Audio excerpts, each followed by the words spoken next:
us right here on Sunrise as we continue this Tuesday morning. Now, the pursuit of excellence details the journey of former South African national hockey player Thando Zono as she provides first-hand compelling insight into the compelling world of sport that parallels the world of life.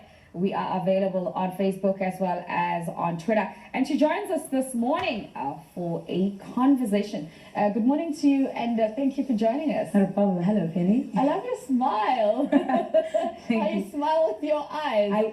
I'm told that a lot of the times. Yes. I love that. Okay, so the book obviously is about your personal journey. Yes. Why did you go for the title A Pursuit of Excellence? Because I wanted something that kind of, how can I say, I like to think of brilliance, right? And so I was like, excellence is just, I don't like perfection, but excellence is at that top level. It's just that. It's like you don't have to add anything. You don't have to. Because it's like it's excellent and that's it. Yes, and that's, one of the best of the best. And so it's like an ongoing journey. So, yeah, that's why I chose that. So you talk about how being involved in competitive sports is compared to like, you make reference to life as well. But you also, you mentioned how that you cherish the position of an underdog. Yes. Why? Because they always, you don't expect it, right? It's rather, I think we always praise people who are always on top of the world, but the underdog, there's just something about that fighting spirit, and you kind of like working, get your hands dirty, and I just feel like that's kind of how my journey was, and I always praise the underdog because we always come out in the end, right? But it's just such a great story always, all the time, so yeah. I mean, I don't know. I can't even mention a lot of people who I know who play hockey. One play competitively, two in national team, then go internationally to play. That must have been like something for you, and you probably had no people to refer to and look at their lives and say, this is who I can emulate. Yeah. How was that for you? Well, I mean, I was...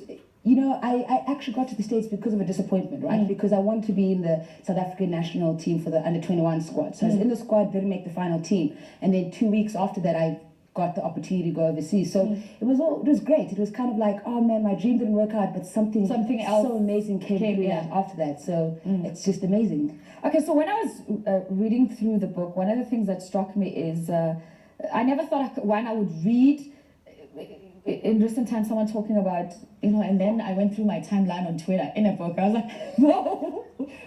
Went through my timeline on Twitter, and then you are overseas, and somebody had DM you about the passing of your dad. Yes, it was so reckless. That's the best thing I can say. It's just... It's like, because, here also I'm 6 hours behind, right? Yeah. So this has happened, and the one day I decide, let me look on Twitter, because usually when I train first thing in the morning, I go straight to train, I don't worry. So the one day I was like, oh, let me look.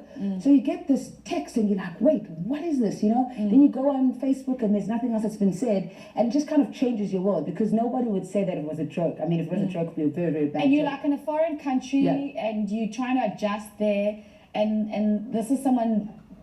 you know closely, but then they've sent on this message. Yeah. That must have been very difficult. It was. I broke down, I cried straight after that. It's still very emotional when I think about that. And then when I phoned home, because it was during the week, and I phoned home and my gran picked up the phone. So I knew the minute, it's middle of the week, my gran picks up the phone, something is definitely wrong. And so it was just a very difficult time, because you don't want to hear news like that. Like I would rather my mom have phoned me. And so even when she found out, her first thing was, how did you hear about it? Yeah. Shucks.